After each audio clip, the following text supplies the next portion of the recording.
예수님은 이제 내일이면 십자가에서 죽으실 것입니다. 그래서 예수님은 그 전날 밤에 제자들을 위해 기도하셨습니다. 첫 번째는 제자들이 하나가 되게 해달라고 예수님은 기도하셨습니다. 지난 주일에 저는 그것을 설교했습니다. 예수님의 두 번째 기도는 저희를 거룩하게 해달라고 기도하셨습니다. 오늘 제 설교 제목은 저희를 진리로 거룩하게 하옵소서입니다. 하나님께서는 하나님의 백성들에게 이렇게 명령하셨습니다.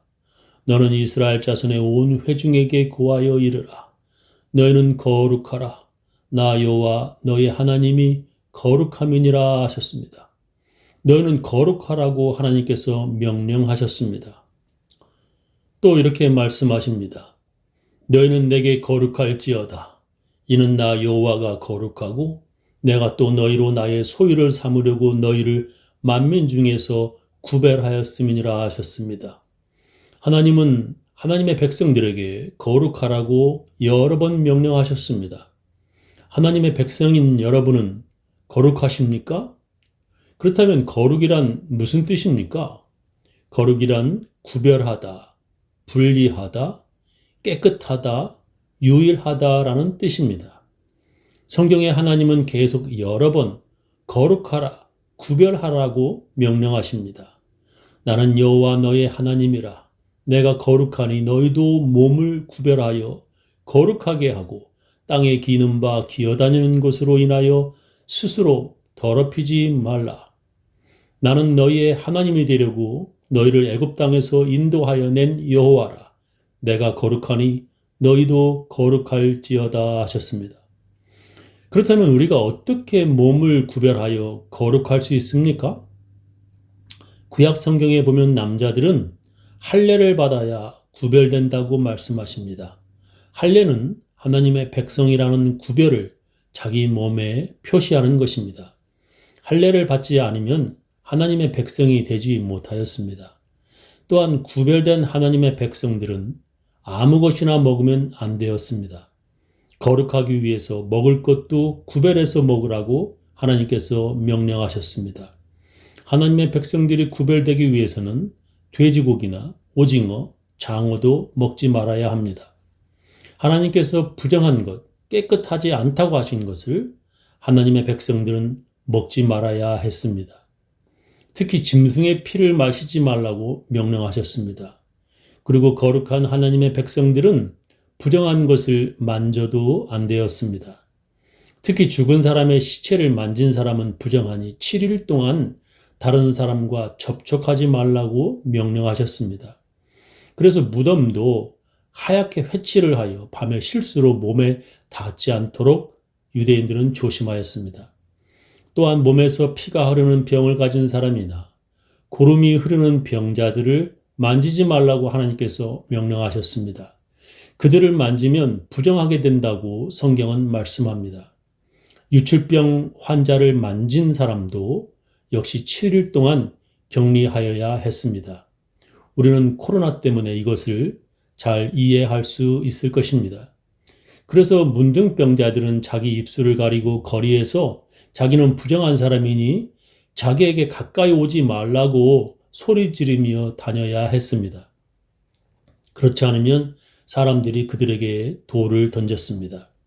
그런 병자들 뿐만 아니라 더러운 죄를 지은 사람들을 가까이 하거나 만지면 자기들이 부정하게 된다고 생각하여 그런 죄인들과는 가까이 하지 않았습니다. 이렇게 하나님의 명령인 거룩하기 위해 그들은 밤낮으로 최선을 다했습니다. 특히 그들은 다른 날과 달리 안식일을 구별하여 거룩하게 지켰습니다. 안식일을 구별하여 일하지 말라고 명령하신 하나님의 말씀을 그들은 반드시 지켜야 했습니다. 이렇게 거룩하기 위해서 지켜야 할 것이 하나님의 백성들에게 참으로 많았습니다. 구약 성경 율법에만 그런 명령이 있는 것이 아니라 교회가 시작된 신약에서도 거룩한 자가 되라고 명령을 하십니다. 사도 베드로는 이렇게 말씀합니다. 오직 너희를 부르신 거룩한 자처럼 너희도 모든 행실에 거룩한 자가 되라. 기록하였을 때 내가 거룩하니 너희도 거룩할지어다 하셨느니라 했습니다. 그렇다면 우리들도 거룩하기 위해서 돼지고기를 먹지 말고 안식일을 지켜야만 합니까? 예수님도 제자들에게 그런 것을 명령하시고 그런 거룩함을 위해서 지금 기도하시는 것입니까? 그렇지 않습니다. 예수님은 부정한 자들을 자기 손으로 만지며 그들을 치료해 주셨습니다. 예수님은 몸에서 고름이 나오는 문둥병자들을 손으로 만지시고 몸에서 피가 흐르는 혈류병자들을 치료해 주셨습니다. 특히 죄 짓지 않는 의인을 위해서가 아니라 죄를 많이 지은 죄인들을 위해서 오셨다고 예수님은 말씀하셨습니다. 그 당시에 하나님의 백성들이라면 거룩하기 위해서 더러운 것을 만지지 않으려고 하고 더러운 죄인들을 가까이 하지 않으려 했습니다. 근데 거룩한 예수님은 더러운 죄인들을 위해 오셨고 그들을 향해 가셨습니다. 왜 예수님은 구약에 하나님께서 부정한 것을 먹지도 말고 만지지도 말라고 명령하셨는데 그 명령을 어기시는 것입니까? 그 당시에 하나님의 백성들이 도저히 이해가 안 되는 것이 바로 그것이었습니다. 그 이유는 그들이 하나님의 말씀을 오해하고 있었기 때문이었습니다. 그들은 하나님의 명령인 율법을 잘못 해석하였기 때문이었습니다. 그들은 하나님의 율법을 문자 그대로 해석하여 돌을 들어 다른 사람들을 향해 던져 죽이기까지 하였습니다. 더욱더 무서운 것은 자기들도 죄를 지으면서 죄 하나 안 지은 척 했다는 것입니다. 죄 하나 안 지은 척만 했다면 그것도 다행입니다. 자기들도 죄를 지으면서도 다른 사람들을 정죄하고 죽이기까지 했다는 것입니다. 모든 사람들이 다 죄인이라고 성경은 기록합니다. 이 세상의 모든 사람들은 다 죄인이며 그런 세상에서 산다면 모두가 다 죄를 짓게 되는 것입니다. 만약에 죄를 짓지 않으려면 그 사람은 이 세상에 있지 말아야 합니다. 예수님께서도 오늘 성경 본문에서 그렇게 기도하십니다. 내가 저희와 함께 있을 때에 내게 주신 아버지의 이름으로 저희를 보존하와 지키었나이다. 그 중에 하나도 멸망치 않고 오직 멸망의 자식뿐이오니 이는 성경을 응하게 함이니이다. 지금 내가 아버지께로 가오니 내가 세상에서 이 말을 하옵는 것은 저희로 내 기쁨을 저희 안에 충만히 가지게 하려 함이니이다. 내가 아버지의 말씀을 저희에게 주었사오매 세상이 저희를 미워하였사오니 이는 내가 세상에 속하지 아니함 같이 저희도 세상에 속하지 아니함을 인함이니이다. 내가 비옵는 것은 저희를 세상에서 데려가시기를 위함이 아니요 오직 악에 빠지지 않게 보존하시기를 위함이니이다. 내가 세상에 속하지 아니함 같이 저희도 세상에 속하지 아니하였삼나이다. 저희를 진리로 거룩하게 하옵소서. 아버지의 말씀은 진리니이다 하셨습니다. 예수님께서 기도하는 것은 자기 제자들을 죄 많은 이 세상에서 데려가시기를 위함이 아니라는 것입니다. 예수님은 아버지께로 가지만 제자들은 이 세상에 남게 됩니다. 그런데 그들은 예수님처럼 세상에 속하지 않기 때문에 세상이 저들을 미워할 것이라고 예수님은 지금 걱정하며 기도하십니다. 그래서 예수님은 제자들이 하나님의 말씀인 진리로 거룩하게 되기를 기도하시고 있습니다. 이것이 무슨 뜻입니까? 성경은 율법을 지킴으로 거룩해진다고 말씀합니다. 율법에는 사람들이 하나님께 죄를 지으면 자기 죄를 대신하여 양을 죽게 했습니다. 그렇게 함으로 하나님으로부터 죄를 용서받았습니다. 그것은 율법에 기록된 하나님의 말씀입니다. 그래서 그들은 하나님의 말씀대로 양을 바치며 자기들의 죄를 용서함 받았습니다. 근데 매번 자기들이 죄를 지을 때마다 그렇게 양을 바쳐야 하는 일이 많아졌습니다. 그래서 돈도 많이 들었습니다. 그들은 돈을 아끼기 위해서 사람들이 사가지도 않을 병든 것과 다리 저는 것을 하나님께 드렸습니다. 그것보다도 아예 자기들은 죄 하나 안 지은 사람들인 척을 하였습니다. 그것은 돈을 아끼는 아주 최고의 방법이었습니다. 그래서 그것을 증명하기 위해서 그들은 사람들이 알아볼 수 있도록 금식하고 사람들이 많은 곳에서 보이려고 기도하였습니다. 그래도 그 정도로 그치면 다행입니다. 그들은 자기들이 얼마나 그 율법들을 잘 지키는 사람들인지를 보여주기 위해서 율법을 온전히 지키지 않는 다른 사람들을 정죄하고 죽이려고까지 하였습니다. 자기들도 완벽하게 율법을 다 지키지 못하면서 다른 사람들을 그렇게 정죄하는 것입니다. 그들은 율법을 지키는 것이 아니라 도리어 율법에 들어있는 하나님의 뜻을 저버리고 있습니다. 율법 안에 하나님의 뜻은 그런 죄인들을 죽이려는 것이 아니라 살리시려는 것입니다. 하나님의 본래 뜻은 그들을 심판하려는 것이 아니라 구원하시려는 것입니다. 그래서 그들은 하나님의 새로운 약속을 알지 못하였습니다. 하나님께서는 모든 죄인을 대신할 어린 양 예수님을 세상에 보내셨습니다. 그것은 세상에 사는 모든 죄인들을 위해 대신 죽으시는 하나님의 아들입니다. 그것은 죄인들에게 복된 소식입니다.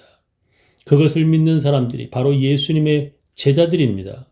예수님은 그런 제자들을 위해 기도하시고 있습니다. 아버지께서 나를 세상에 보내신 것 같이 나도 저희를 세상에 보내었고 또 저희를 위하여 내가 나를 거룩하게 하오니 이는 저희도 진리로 거룩함을 얻게 하려 함이니이다 하셨습니다. 예수님은 부정한 것과 더러운 것을 피하여 거룩하게 되시는 분이 아니셨습니다. 도리어 모든 부정한 것을 깨끗게 하시고 모든 죄인들의 죄를 대신 지시는 메시아였습니다. 가장 좋은 예가 바로 혈류병 여인 사건입니다. 회당장 야이로의 딸이 죽게 되어 예수님은 급하게 그와 함께 그의 집으로 가시게 되었습니다. 좋은 구경하게 될 것을 예상한 수많은 사람들이 예수님과 그를 따라갔습니다. 근데 예수님이 길을 가시다가 갑자기 서서 내 몸에 누가 손을 대었냐고 물으셨습니다. 예수님의 주위에 많은 사람들이 애워싸 밀고 있는데 누가 예수님을 만졌는지 어떻게 알겠냐고 베드로가 대답합니다. 그런데도 예수님은 가시지 않고 계속 사람들을 둘러보며 서서 계십니다.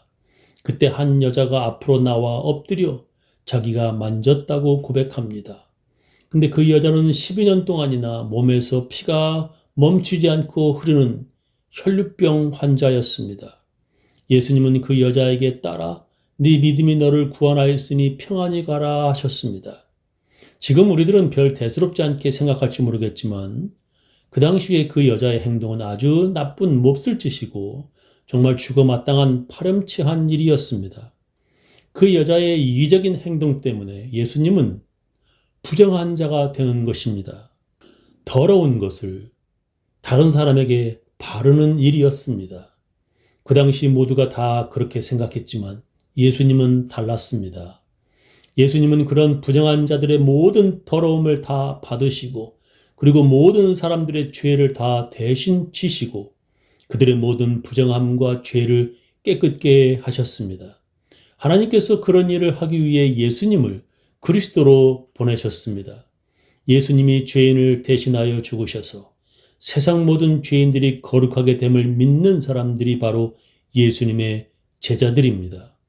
예수님이 죄인들을 거룩하게 하시는 그리스도이심을 믿는 사람들이 예수님의 제자들입니다.